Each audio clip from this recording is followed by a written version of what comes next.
Yeah, they play best out of 7. Anyway, without further ado, let's get this party started.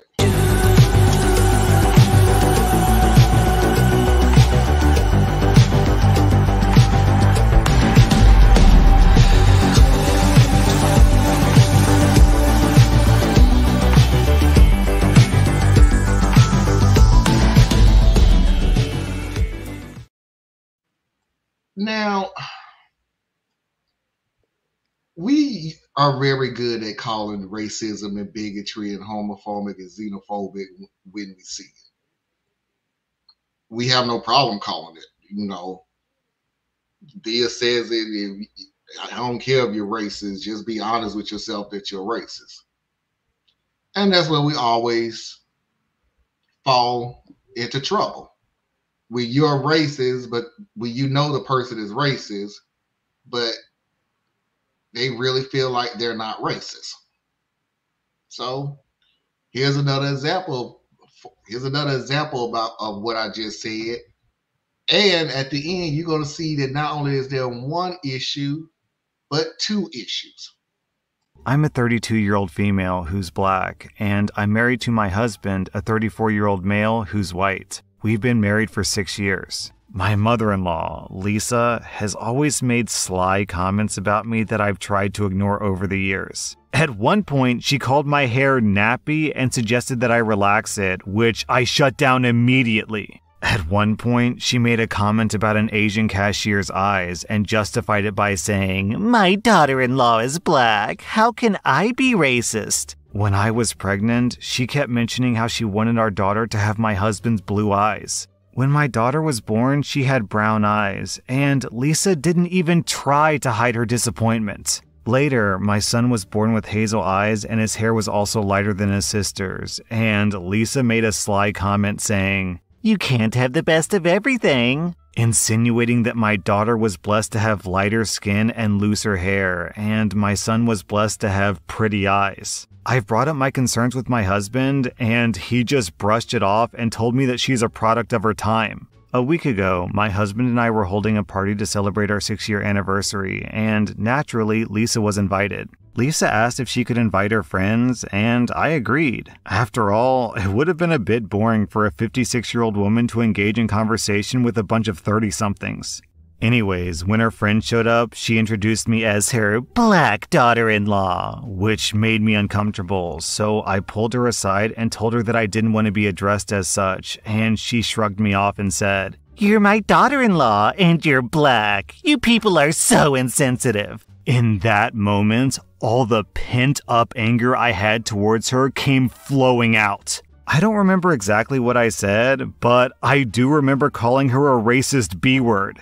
She walked away from me, went to my kitchen, and started to cry. Naturally, everyone went to see what all the commotion was about. She told them that I was an evil woman who was trying to ruin her relationship with my son and grandchildren, and that she called me a racist B-word. Everyone at the party became very hostile towards me and told me that I went too far. That night, my husband and I got into a huge fight, and he told me that I had to apologize to his mother. When I told him that I would never apologize to her unless I received an apology from her first, he lashed out at me and said that he went to stay at his mom's house. Am I the butthole?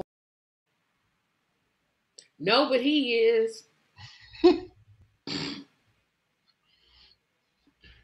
You people? You people. Oh, goodness, I just went to no. So let's break all these little categories down. Yeah, you people. Yeah, nappy head, and you need to relax it. Yeah, this is my black daughter-in-law, as if nobody can see that she's black, so you really ain't got to give her the title of the black daughter-in-law compared to the white daughter-in-law if you have a white daughter-in-law.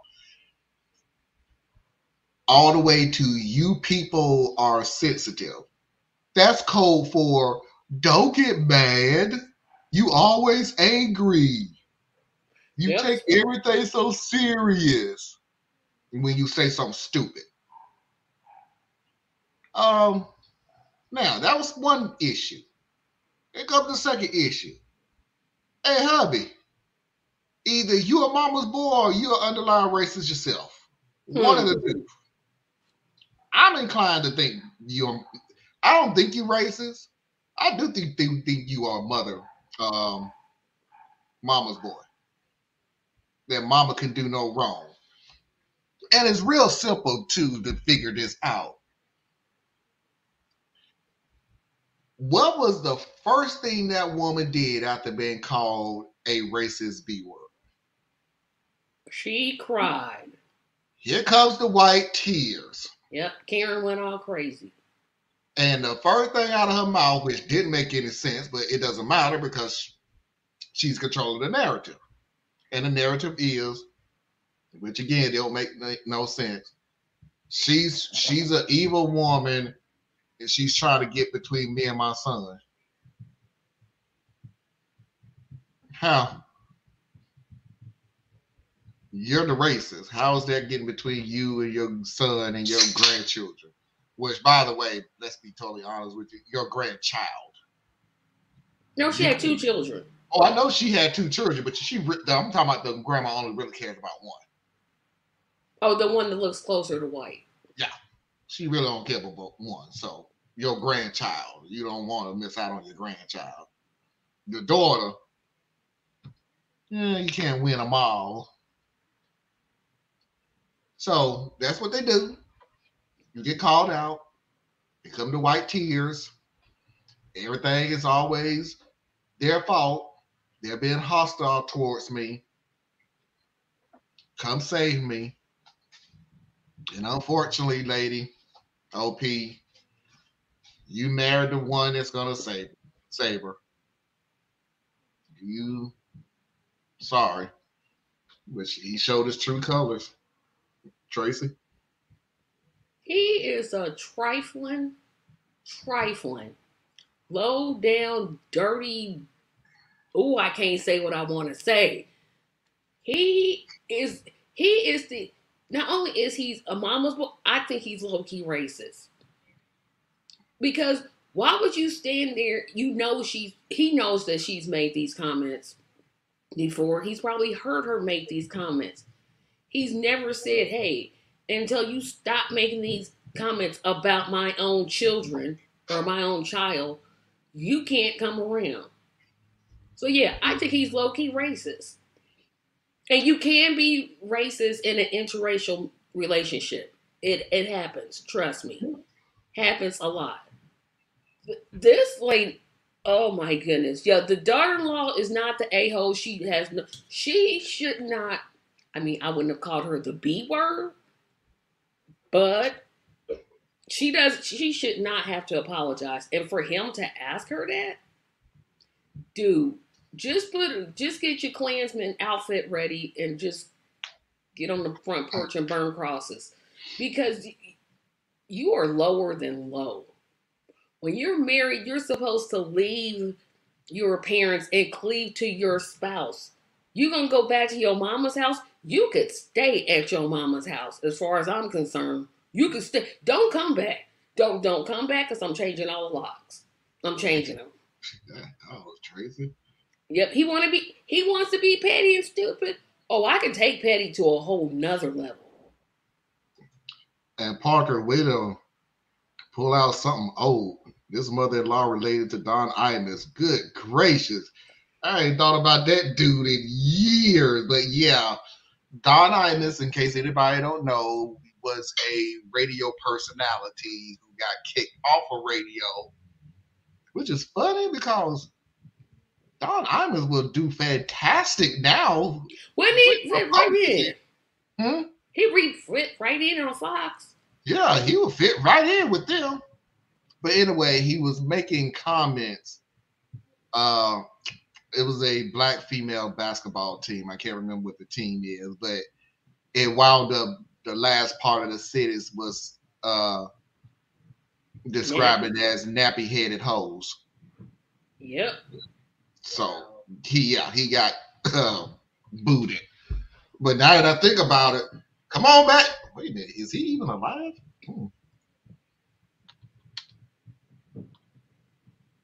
may not even be alive. Nope, sure not. 2019.